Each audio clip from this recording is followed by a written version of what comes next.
So last cell वाले video में एक भाई ने पूछा था कि मैंने बेस्ट रैम पे वीडियो क्यों नहीं बनाया। रीजन इज कि भाई रैम ऑनलाइन लेना बड़ी गलती हो सकती है आपकी, क्योंकि रैम लेने से पहले एक तो बहुत रिसर्च करना पड़ता है। आप कुछ भी नहीं खरीद करके लगा सकते, क्योंकि इवन सेम कंपनी का same series same capacity and frequency वाला रैम भी डिफरेंट होता है। एंड दूसरी बात, जितना डिटेल्स चाहिए होता है एक रैम को खरीदने के लिए, वो सारे डिटेल्स आपको ऑनलाइन मिलते भी नहीं है। सो इस चक्कर में आप गोल्ड के लिए पे करेंगे एंड खरीद के लेके आएंगे पानी पूरी चाट मसाला। इसलिए better go offline and buy it. अब रैम खरीदने के लिए क्या डिटेल्स चाहिए एंड आप कैसे उसको निकाल सकते हैं वो देखिए। First step, download CPU-Z. ये perfectly safe and powerful tool है। इसमें आपको जाना है मेमोरी सेक्शन में। वहां आपको मिलेगा आपके रैम का टाइप, लाइक DDR4 है कि DDR5 है। DDR4 वाले में DDR5 नहीं लगेगा, ये बैकवर्ड कंपेटेबल नहीं होता है, याद रखिएगा। इसके बाद में रैम फ्रीक्वेंसी चेक कर सकते हैं टाइमिंग सेक्शन में। वहां जितना दिया है उसको मल्टीप्लाई बाय 2 कीजिए। Like in my case 1066 point something दिया गया है, देन अप्रॉक्स 2133 आता है। ये तुम्हारे सिस्टम का डिफॉल्ट रैम फ्रीक्वेंसी है, बट डोंट कंफ्यूज, ये तुम्हारे रैम का एक्चुअल फ्रीक्वेंसी नहीं है। ये वो नंबर है जो तुम्हारे बायस में सेट किया हुआ है। इसको आप मैक्सिमम में भी सेट कर सकते हैं यूजिंग XMP ऑप्शन। तो उतने का ही रैम फ्रीक्वेंसी लेना है आपको।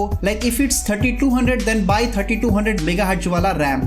2 पॉइंट्स हो गए आपके। पहला तो ये DDR4 टाइप है एंड दूसरा इट्स 3200 मेगाहर्ट्ज का फ्रीक्वेंसी है। नेक्स्ट टाइमिंग चेक करो, ये भी आपको CPUs में मिलेगा। SPD टैब में लाइक कैश लेटेंसी कितना है ये भी आपको मैच करना जरूरी है, वरना किसी केस में ब्लू डेथ स्क्रीन तक आ सकता है। ये आपको रैम के पैकेट में कुछ इस तरह से मेंशन किया होता है। अब जैसे मेरे केस में इट्स CL16 एंड मैंने रैम लिया है, इसका टाइमिंग भी CL16 ही है। ये सेम है, बट अगर ज्यादा अंतर हुआ तो आपके सारे रैम सबसे हाईएस्ट वाले टाइमिंग पे रन करेंगे। लाइक अगर CL30 हुआ एक का एंड CL16 है एक का, तो आपको CL30 पर ही दोनों रैम रन करेंगे। इससे आपको नुकसान हो सकता है। वैसे और भी कुछ तिकड़म होते हैं। Like in case of default XMP option, system decide करता है कितने पे सारे रैम स्टेबल होंगे। अब ये जो डिटेल्स है हमें ऑनलाइन परचेस करते टाइम रैम के डिटेल्स में नहीं मिलता है, ये एक प्रॉब्लम है। ये काफी रिसर्च करना पड़ता है, लाइक यूजिंग सीरियल नंबर आपको ढूंढना पड़ेगा। फिर भी कुछ कंपनीज क्लियर डिटेल्स नहीं देती है, तो आप प्रॉब्लम में फंस सकते हैं। ऐसा नहीं है कि सारे में डिटेल्स नहीं मिलता है, कुछ रैम्स में डिटेल्स दिया भी जाता है टाइमिंग्स के बारे में, बट मैक्सिमम में आपको नहीं मिलेगा। नेक्स्ट इज रैम का रैंक कितना है, लाइक 1RX है या फिर 2RX है। सो अगर आपके पास में ऑलरेडी एक रैम लगा हुआ है एंड आप दूसरा लेने जा रहे हैं, देन चेक रैम का रैंक कितना है। अगर ये सिंगल लिखा है like in my case, then go for RAM जहां आपको लिखा मिलेगा 1RX एंड नॉट 2RX। ये डुअल रैंक है, इसको सिंगल रैंक के साथ मिक्स नहीं करना चाहिए। ऐसा कुछ बम नहीं फटेगा, बट आपके सिस्टम पे ओवरलोड पड़ेगा एंड आपके दोनों रैम लोअर फ्रीक्वेंसी पे सेट हो जाएंगे एंड फिर परफॉर्मेंस डिग्रेड होगा। So better go for 1RX only in case of single and 2RX in case of dual. Next check की ऑर्गेनाइजेशन क्या है। ये एक बर्निंग टॉपिक था कुछ साल पहले एंड हमने ही कुछ टॉप यूट्यूबर्स में से एक वीडियो बनाया था जिसको आप चेक कर सकते हैं, लिंक इन डिस्क्रिप्शन। सो भाई ऑर्गेनाइजेशन का असर आपके परफॉर्मेंस पर बहुत ज्यादा पड़ सकता है एंड गेमिंग में भी इसका असर पड़ता है, लाइक 20% के आसपास। सो ऑलवेज चेक कि आपके रैम का ऑर्गेनाइजेशन 8 है या 16 है या फिर कुछ इस तरह का,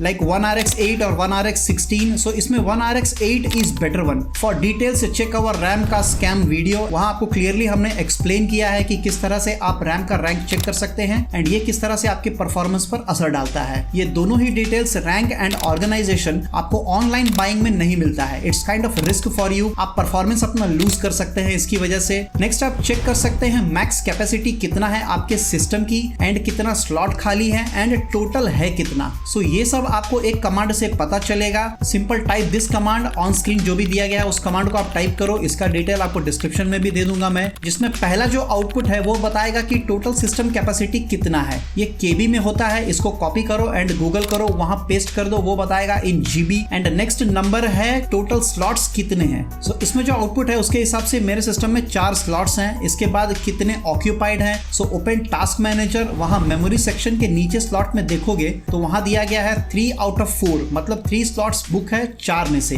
एंड लास्ट वाला खाली है। सो मतलब आप रैम अपग्रेड कर सकते हैं। कुछ लैपटॉप्स में ऑलरेडी दोनों स्लॉट्स बुक होते हैं, तो आपने रैम खरीद लिया तो वो बेकार हो जाएगा। इन सारे पॉइंट्स को एक जगह इकट्ठा करने के बाद ही आप रैम लेने के बारे में सोचिएगा, वरना गड़बड़ हो सकता है। ये थे वो कॉमन मिस्टेक्स जो लोग करते हैं एंड सीधे रैम खरीद लेते हैं। ये सारे डिटेल्स आपको ऑनलाइन नहीं मिलते, इसलिए मैंने कहा don't buy RAM online. Offline market में आपको रैम का पैकेट मिलेगा, चेक पूरा डिटेल आपको उस पैकेट में मिल जाएगा, देन ओनली बाय दैट।